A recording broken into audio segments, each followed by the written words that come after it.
नमस्ते, मैं हूँ रेखा सिंह। हमारे यूट्यूब चैनल पर आप सभी का बहुत बहुत स्वागत है। हमने शादी की रस्म का, मंडप की रस्म का, सब बहुत सारा सॉन्ग डाला है।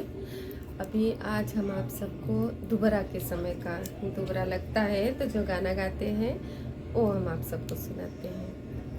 ई जलसा बड़ा निकला गई दुआरे पर, ई जलसा बड़ा निकला गई दुआरे पर।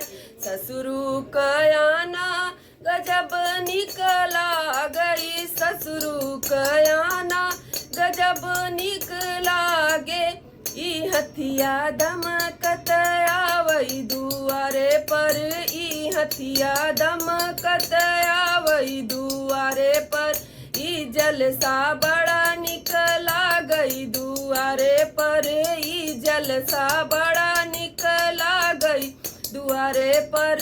जेठ कयाना गजब निकला गे, जेठ कयाना गजब निकला गे। ई घोड़वा टपकत आवई दुआरे पर, ई घोड़वा टपकत आवई दुआरे पर।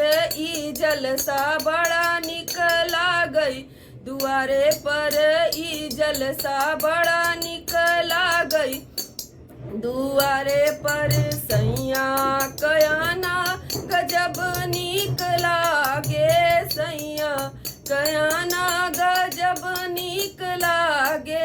ई डोलवा मचकत आवई दुआरे पर, ई डोलवा मचकत वही दुआरे पर। ई जलसा बड़ा निकला गई दुआरे पर, ई जलसा बड़ा निकला गई दुआरे पर। देवरा कयाना गजब निकला गे, देवरा कयाना गजब निकला गे। ई डीजे बाजत आवई दुआरे पर, का डीजे बाजत आवई दुआरे पर। ई जलसा बड़ा निकला गई दुआरे पर, ई जलसा बड़ा निकला गई दुआरे पर।